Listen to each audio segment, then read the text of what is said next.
All right, let's dive into one of the most powerful, most famous stories in the entire history of philosophy, Plato's Allegory of the Cave. It's this incredible puzzle about what's real and what isn't, and as you're about to see, it might just be more relevant today than it was thousands of years ago.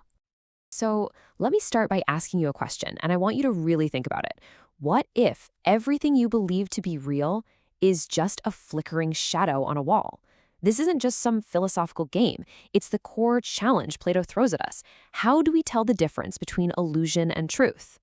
Okay, so let's set the scene. Picture this. You're deep underground in this massive cave. And inside, there's a group of people who have been prisoners since the moment they were born. They're chained up in such a way that they can only ever look straight ahead at a blank wall.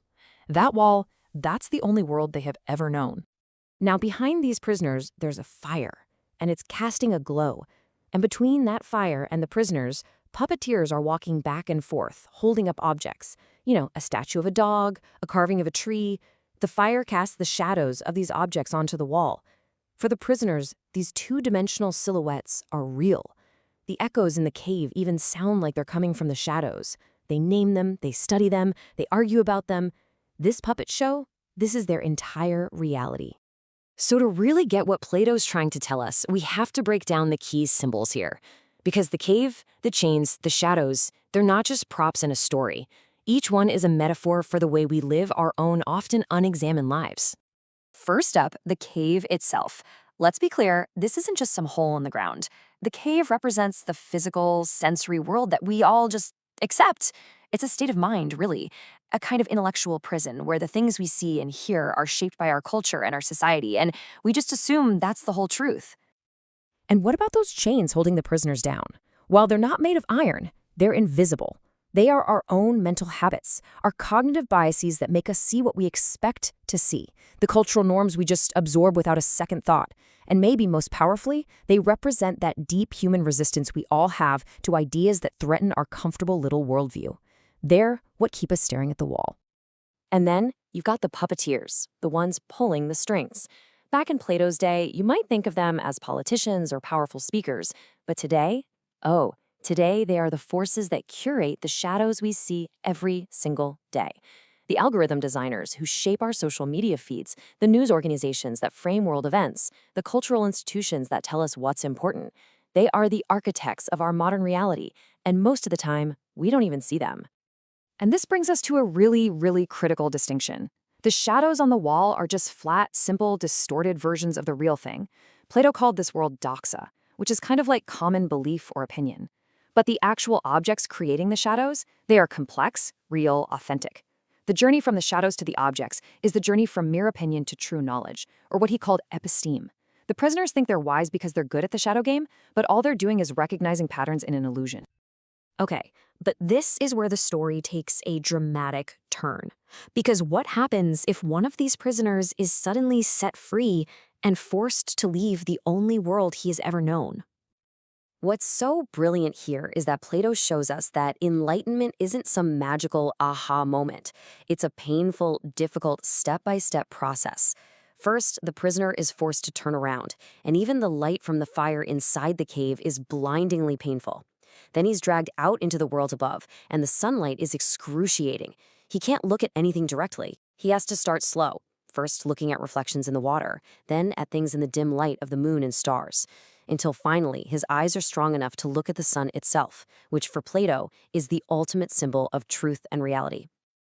And you have to understand, this isn't just like moving to a new city. This journey is a complete metamorphosis of his entire being. He realizes his whole former life was a lie, an illusion. Plato says he would literally rather suffer anything than go back to that old way of thinking. His very soul has been turned around. But wait, the story doesn't end there in the sunlit world, because here comes the ethical twist. The enlightened person feels a sense of duty, of compassion. He makes a choice to go back down into the darkness, back into the cave, to try and free the others. And what happens when he gets back? Well, it's a tragedy. His eyes, now used to the bright light of the surface, can't adjust to the dark. He stumbles around. He can't make out the shadows on the wall anymore. To the other prisoners, he looks like a fool. They think the journey outside ruined him. So when he tries to tell them that their entire world is fake, they don't just laugh at him. They get angry. They see him as a threat. So why do they react like this? Why the hostility? Well, it's not just about being stubborn. Plato tapped into some deep human psychology here. The truth doesn't just challenge their ideas, it threatens their entire identity, their whole world. And frankly, it is so much easier and safer to mock the person telling you you're wrong than it is to face the terrifying possibility that your entire life has been built on a lie. So you might be thinking, okay, cool story from ancient Greece, but what does this have to do with me right now? Well, everything. Because in so many ways, we are all living inside a brand new high-tech version of that very same cave. I mean, just think about it. Our screens, our phones, our laptops, our TVs, they've become the new walls of the cave. And the digital shadows they cast are more vivid, more convincing, and more addictive than anything Plato could have ever imagined. We often prefer these perfect, curated shadows to the messy, complicated reality that exists outside the screen. And look at the shadows we live with. Social media profiles aren't real lives. They're curated highlights. Algorithmic echo chambers literally build a personalized cave just for you, reinforcing everything you already believe. But now we're entering a whole new level. With things like AI and deepfakes, we are now seeing shadows that have no corresponding reality at all, copies without an original. And that makes telling truth from illusion harder than it has ever been in human history. So what's the big takeaway from all of this? For Plato, it's that true education isn't about cramming your head full of facts, like filling an empty jar. It's about something much deeper. It's about the reorientation of the entire soul. It's about developing the ability and the courage to turn away from the easy, comfortable shadows and toward the difficult, dazzling light. It's not about learning what to see, but learning how to see. And this leaves us with one last, really challenging question. One that brings this ancient allegory right into our own homes, our own relationships. If you manage to break free, if you catch a glimpse of the world outside the cave and see a deeper truth, what's your responsibility then? What do you do when you realize the people you love are still chained up inside, happy with the shadows on the wall? That's the ethical dilemma Plato leaves at our feet.